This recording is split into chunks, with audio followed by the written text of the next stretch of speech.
was there when I needed someone. Good, Holy. So, volleyball. First is service. We have two kinds of services on volleyball. We have underhand serve and overhand serve. First is the underhand serve. This is the easiest one to teach because there are few variables. Since the underhand serve doesn't involve a toss, it's easier to learn and control. So here are the steps or fundamentals of learning to underhand serve for right-handed players. First is to start with your feet in an up and back stride position with the weight on the back right foot. Second is ball is held in the left hand in front of your body, just below your waist, in front of the right hip. Shoulders and upper body should be slightly leaning forward. Your eyes are focused on the contact point of the ball. Contact the ball with the flat part of the fist and palm, pointer, thumb area. Swing the right arm backward then forward in a pendulum manner. Next, weight is then transferred to the front foot as the arm swings to contact the ball. Contact is made just below the equator in the center of the ball. So the left hand drops just prior to contact. And after the contact, continue to follow through ball toward the target. So here are the examples for underhand serve. Next, we have overhand serve. So first, we start in an up and back stride with most of your weight on your back right foot. Second, the left hand holds the volleyball extended forward and in front of your right side. The third one, the shoulder is forward and the right shoulder is back, ready to draw back. Fourth is to toss the ball in front of your right side. So these are some examples of overhand serve. As you can see, there's the picture in it. Next, screening. What is screening? So a screen is an intentional act which obstructs the receiving player's view of the server or the flight of the ball from the server. So screening is not allowed. Screening at the moment of the service, it is illegal for players of the serving team to raise their arms or place their bodies in a position to hide the server and the flight of the served ball. Then, they may not jump or form groups of two or more players standing erect and close together to conceal the serve. Next, we have the net. So, the ball may be played off the net. A player may put hands under the net in order to play a low ball near the net, provided that he or she does not obstruct an opposing player or touch the floor on the opponent's side. So, a net play, a ball contacting and crossing the net shall remain in play provided contact is entirely within the playing area. The ball is also allowed to hit the net on service as long as it stays in bounds. Net foul. A net foul occurs while the ball is in play and a player contacts any part of the net including the cable attachment. So, it is not a foul when a player's hair touches the net or the force of the ball hit by an opponent pushes the net or net cables into player.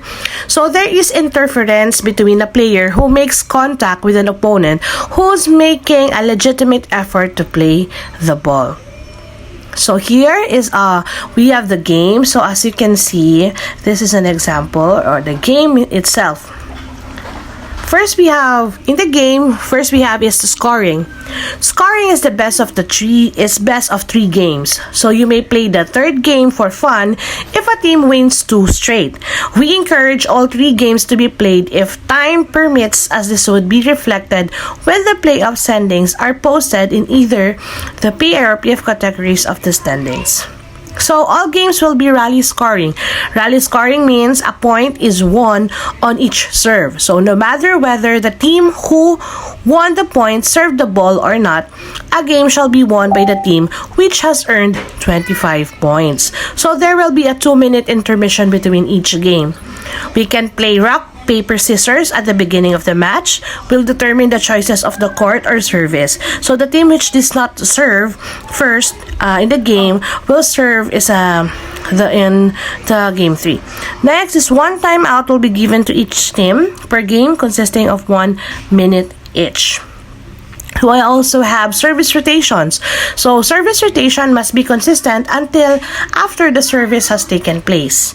Once the service has taken place, players may rotate to any desired position on the court.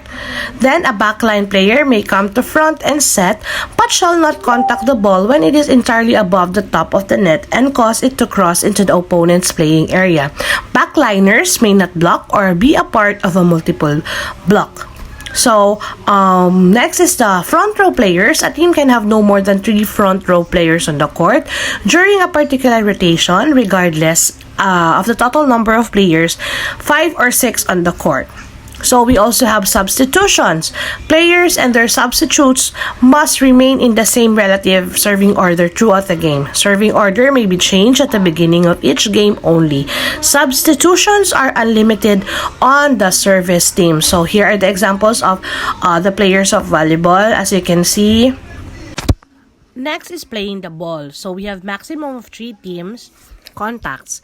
Each team is allowed a maximum of 3 successive contacts of the ball in order to return the ball to the opponent's area. Next, a player who contacts the ball shall be considered as playing the ball. Next, contact of the ball with the body. The ball may be hit with any part of the body on above the waist, but cannot come to rest visibly on the body. So contact below the knee is not permitted unless the foot is on the floor and stationary when the ball makes contact. Next is vertical plane. A player cannot initiate an attack hit while the ball is completely on the opponent's side of the net. Follow-through is permitted crossing the vertical plane, granted there is no contact with the net or opponent. The position of the ball determines whether there is a violation of the vertical plane. Once the ball crosses the vertical plane above the net, opponents have equal right to play the ball. So, illegal hit. What is an illegal hit? So, an illegal hit occurs when the ball visibly comes to rest or has prolonged contact with the player. This is a judgment called by the official and cannot be questioned by anyone. Holding, catching, throwing, lifting, and pushing are illegal hits because of prolonged contacts with the ball. Okay? Rolling is considered an illegal hit because there is continued and steady contact between the ball and the player's body. Next, attacking or blocking the serve is not allowed. Double hit. A double hit occurs when player illegally contacts the ball twice in succession or the ball rebounds from one part of the body to another on a single attempt to play the ball. Simultaneous contact by the opponent. So, if the ball is simultaneously contacted by 2 opponents, then automatic the team on whose side the ball falls into shall have the right to play the ball 3 times. So, if the ball is held simultaneously by 2 opposing players, it is a double fault and the official will direct a replay. Next is blocking. So, blocking is the act at the net which intercepts the ball coming from the opponent's side by making contact with the ball as it crosses the net. So, before it crosses the net or immediately after it crosses the net. An attempt to block does not constitute a block unless the ball is contacted during an attempt. So, any player participating in a block shall have the right to make the next contact with the ball. Such contact counting as the first of 3 contacts allowed the team. Okay, fouls. The following are fouls and will be penalized by awarding a point or side out. When a player hits the ball illegally, when the player makes the 4th contact the ball, blocks do not count as one of the allowed 3 successive contacts. When a player touches the net or antennas, except for contact by a player's hair and insignificant contact by a player not involved in the action of playing the ball. Next is when a players contact the opponent's team court with any part of the body except the feet, hands, or hair. It is not a fault to cross the center line under the net when some part of the encroaching foot, feet, or hands remains on or above the center line. So, no body part may cross over the center line under the net, landing or sliding on, but not over the center line does not constitute a foul. The ball has been declared out of play. Any act which results in deliberate delay of game, these are also called foul. The ball has declared out of play. Any act which results in deliberate delay of game, when a player spikes the ball which is completely above the opponent's playing area, and lastly, disruptive coaching or unsportsmanlike behavior by player or spectators. So I have here a video about a sample game of volleyball. Yun!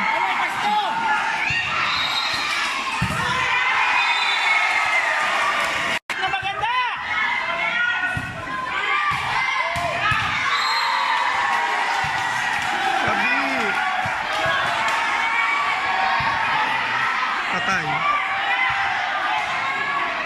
Yun!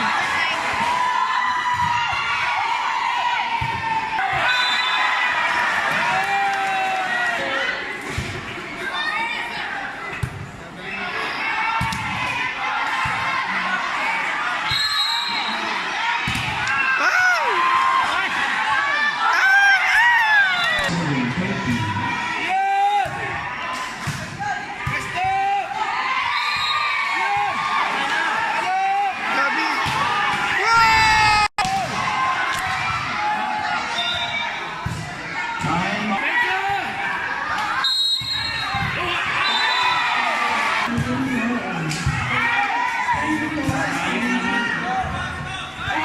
Gabi! Gabi! Gabi! Gabi!